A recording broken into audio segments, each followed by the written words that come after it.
첫 번째 달려보죠. 자, NCT 테일 성범죄 피소입니다. 자, 아이돌 그룹 NCT 멤버 테일 갑작스럽게 팀을 탈퇴했다는 소식이 전해졌죠. 그 이유가 정말 놀랄 노자 성범죄 피소. 자, 소속사는 아시다시피 SM 엔터테인먼트. 자, 보통 이런 사건 벌어지면 확인이 필요하다 뭐 등등 하면서 신중하게 반응하는 법인데 세상에 그냥 보도 나오자마자 바로 손절을 했어요. 네, 그렇습니다. 어제 SM 엔터테인먼트가 입장문을 냈습니다. 최근 테일이 성범죄와 관련된 형사 사건에 피소된 사실을 확인했다면서 사실관계를 파악하던 중 해당 사안이 매우 엄중함을 인지해 더 이상 팀 활동을 이어갈 수 없다고 판단했고 테일과 논의해서 탈퇴를 결정했다고 밝혔습니다. 지난 6월 성인 여성인 피해자가 테일을 성범죄 관련 혐의로 서울 방배경찰서에 신고했고요. 어제 첫 경찰 조사를 받은 걸로 알려졌습니다. 구체적인 혐의가 밝혀지지 않았고 언론 보도도 나오기 전에 소속사가 이렇게 공지를 내고 퇴출 결정을 내린 건 매우 이례적이라는 분석이고요. 게다가 SM 계정과 NCT mem버 전원이 테일의 소셜 네트워크 계정을 바로 언팔로우하면서 빠르게 손절하기도 했습니다. 테일은 불과 3주 전만 해도 그룹 데뷔 8주년 팬미팅에 참석하기도 해서 소속사와 멤버가 팬을 기만한 게 아니냐 이런 비판이 일기도 했는데요. 하지만 소속사 측은 회사와 멤버 모두 8월 중순에서야 이 사실을 인지했다고 밝혔습니다.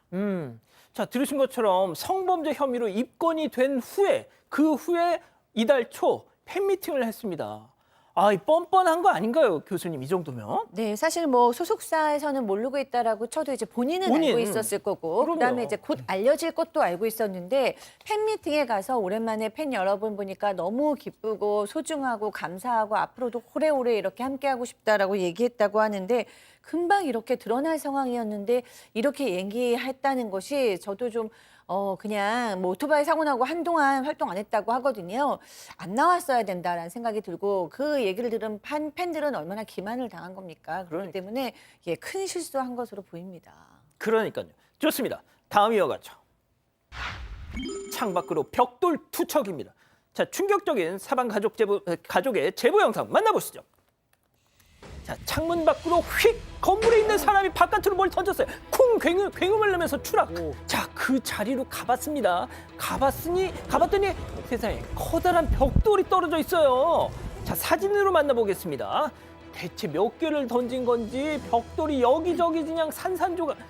아니, 밑에 있는 사람들 맞으면 어쩌라고 저런 걸 던져요. 실제로 제보자를 향해 던진 거여서 굉장히 위험했던 상황이었습니다. 제보자는 부산의 광안리 해수욕장 인근에 거주하고 있는데요. 오늘 새벽 3시쯤 혼자 귀가하던 중에 집 앞에 상가 건물 유층에서 남성 2명이 창문 밖으로 팔을 뻗어서 폭죽을 쏘고 있는 걸 발견했다고 합니다. 그 앞이 사람들이 지나가던 길이었기 때문에 위험하다고 판단을 하고 제보자가 폭죽을 쏘지 말라고 항의를 했다고 합니다. 그러자 제보자를 향해 욕을 하면서 이렇게 벽돌을 던지기 시작한 건데요. 세상에. 제보자가 얼른 피하기는 했지만 바닥으로 떨어진 벽돌이 깨지면서 파편이 날아와서 손등이 베었다고 합니다. 아이고야. 두 사람은 벽돌을 5번 정도 던졌다고 하고요. 제보자가 영상을 촬영하기 시작하니까 눈치를 채고 건물 안으로 사라졌다고 합니다. 아니, 사람 잡으려고 작정을 했네.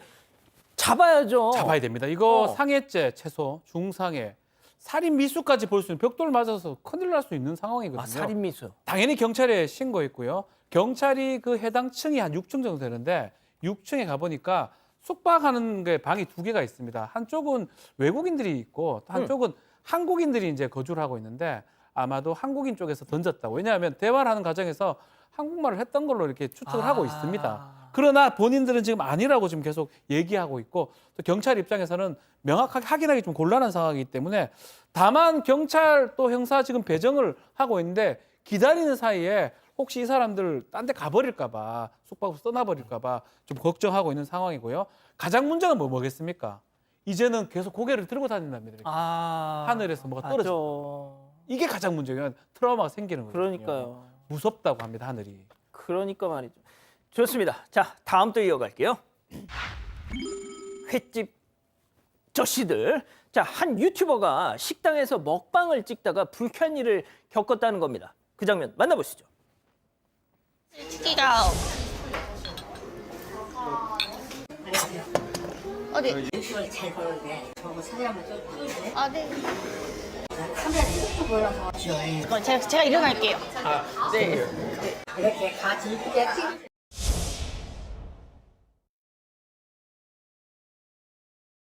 안녕하세요. 네. 하나 따라드릴게요. 제가 지금 촬영 중이어가지고. 따라도 맛있게 그리고 저 촬영 감사하고 그리고 네. 감사합니다. 많이 드세요. 자, 안녕하세요. 네. 한 가지만 더 부탁드려도 될까요? 아, 네, 제가 지금 촬영 중이어가지고 이제 오지 마세요. 아니 촬영을 하는데 아니 앞에서 하고 아니. 제가 근데 최근 들어서 조금 확산이 생긴 것 같아요. 아 그거는 죄송해요. 네, 이중이 좀 사용해 주세요. 감사합니다.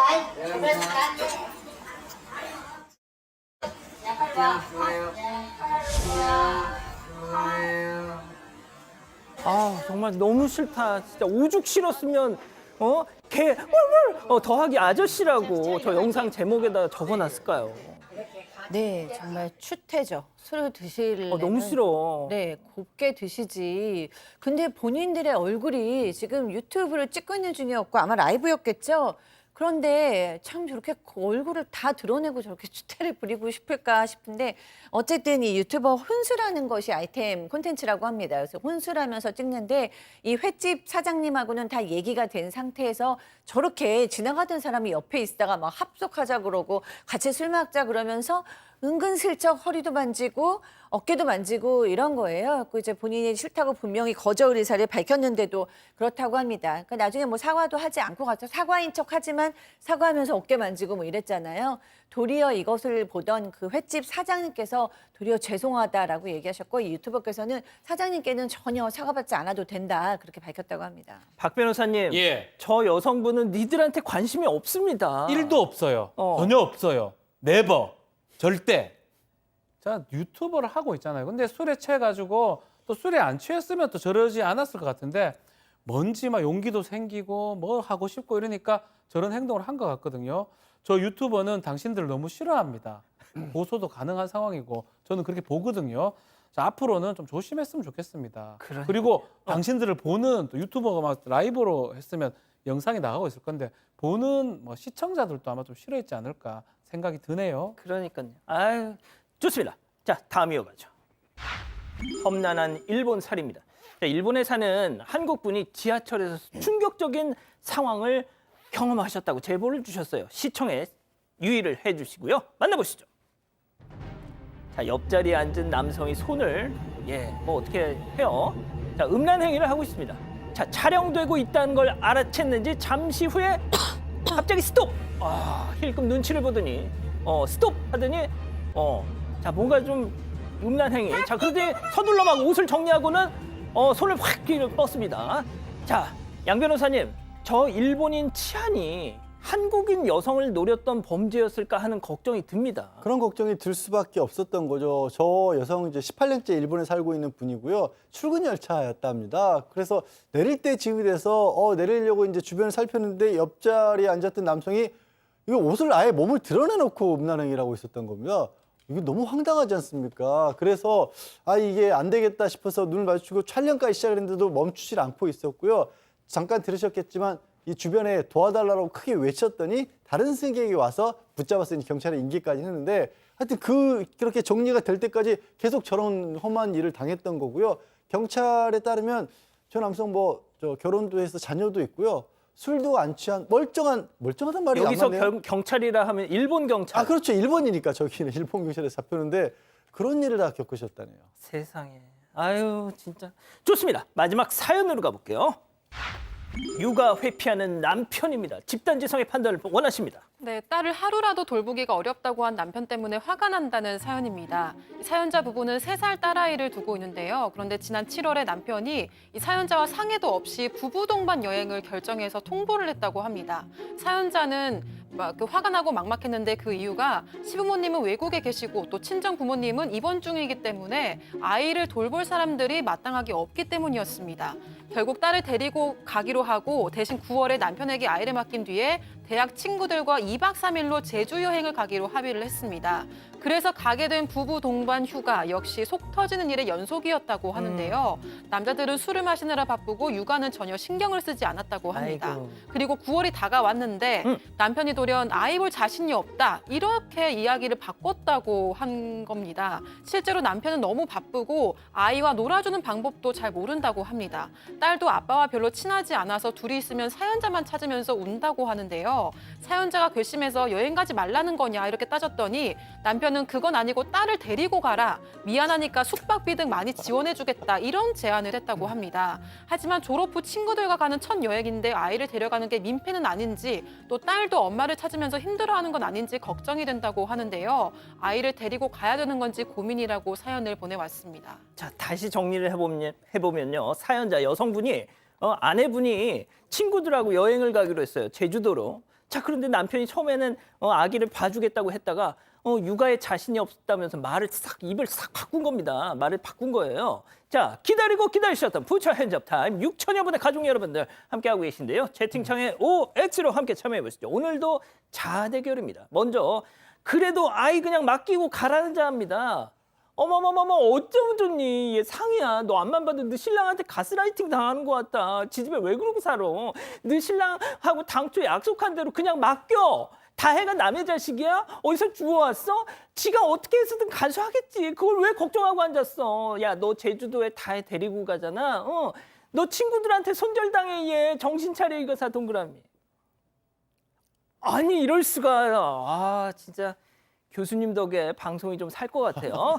자, 다음은 그래도 데리고 가라는 자아입니다. 어머머머 상이야. 너 신랑 진짜 대박. 사람도 아니다 얘. 어떻게 지가 낳은 딸내미 돌보는 게 힘들다고 친구들 여행 가는데 데리고 가라고 하니. 자, 하지만 이럴 때일수록 차가운 머리가 필요하다. 다해 데리고 가. 대신 이거 확실히 땡기는 거야. 그렇다면 야 이건 남는 장사다 얘. 네 친구들한테 팍팍 돈 쓰면 걔들도 최소한 겉으로는 눈치 안 줄 걸. X입니다. 자, 박 변호사님. 뭐 제 경험을 좀 말씀을 해야 돼. 이제 아이들 많이 컸지만 이제 거의 어른에 가깝지만 아마 큰 애가 3살, 4살, 5살 뭐 그 무렵 둘째가 3살 어릴 때 저 아내가 좀 일이 좀 있어서 멀리 간 적이 있습니다. 제가 좀 저 얘기를 했던 것 같아요. 내가 어떡하지? 저 아이들 할 수 있는 방법이 잘 없을 것 같다 했는데 그냥 가버리더라고요. 아 진짜 데리고 다 아니요. 그 애 놔두고. 놔두고. 네, 그래서 해보니까 다 돼요. 다 됩니다. 아 어떻게는 된다. 다 됩니다. 아이들 따라서도 돌아다니기도 하고 밥도 먹이면 되고 다 되거든요. 아. 제가 봤을 때는 걱정하지 마시고요. 제주도 훌훌 떠나십시오. 떠나시고 아이를 데리고 가면 친구들한테 조금 그게 안 좋을 수 있으니까 남편이 알아서 합니다. 남편 아빠잖아요. 걱정하지 마세요. 그럼 제주도 말고 해외도 오케이? 해외 갔어요, 저희 아내. 아 진짜. 네. 와. 저런 스윗한 면이. 자, 양 변호사님.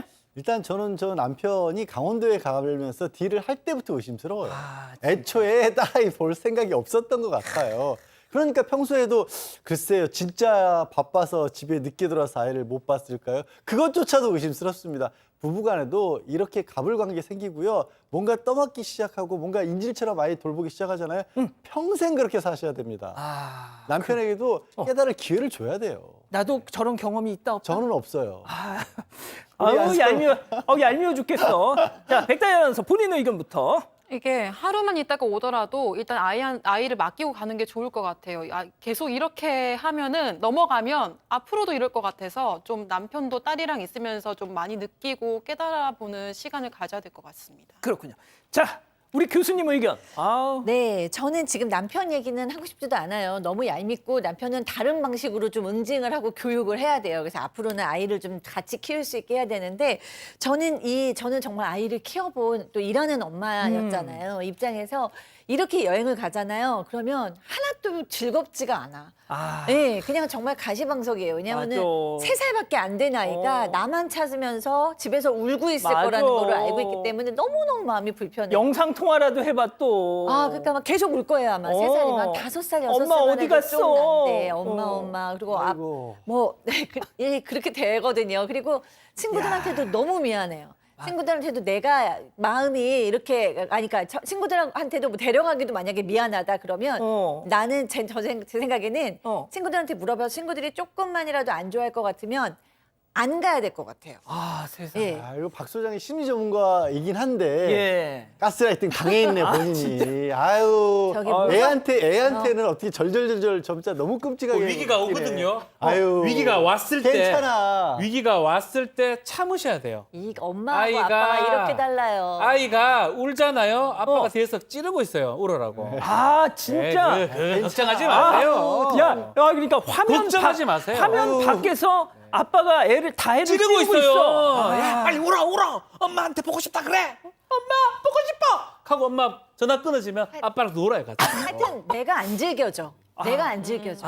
네. 일단 내 마음이 내 불편하다. 마음이 불편해. 그렇게 네. 뭐하러 그렇게 살아 힘들게. 그러니까 엄마하고 아빠가 이렇게 다르다니까. 엄마하고 아빠하고 다른 게 이 사회가 다른 엄마는 문제가 괜찮아. 있는 거예요. 괜찮지 않은 엄마가 훨씬 많아요.